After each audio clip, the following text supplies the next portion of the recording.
ఇక ప్రభాస్ అమితాబ్ బచ్చన్ కల్కి 2898 ఏడి మూడవ వారంలోకి ఎంటర్ అయి బాక్సాఫీస్ వద్ద దుమ్ము లేపుతోంది. ఇక నాగ్ అశ్విన్ దర్శకత్వం వహించిన ఈ చిత్రం ప్రపంచవ్యాప్తంగా 1000 కోట్ల మైలురాయిని చేరుకుంది. సక్సెస్ఫుల్ గా రన్ అవుతోంది. ఇక బాహుబలి 2 తర్వాత ప్రభాస్ కు ఇప్పుడు 1000 కోట్ల గ్లోబల్ క్లబ్ లో 2 సినిమాలు ఉన్నాయి. ఇక కల్కి సౌత్ ఇండియన్ సినిమాలలో నాన్ బాహుబలి 2 రికార్డును బద్దల కొట్టింది.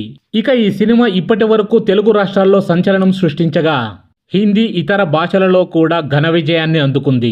ఇక ఈ చిత్రం నార్త్ అమెరికాలో కూడా 17 మిలియన్ల మార్కును దాటింది. ఇది ఇప్పటికే ఈ ప్రాంతంలో నాన్ బాహుబలి 2 రికార్డును బద్దల కొట్టింది.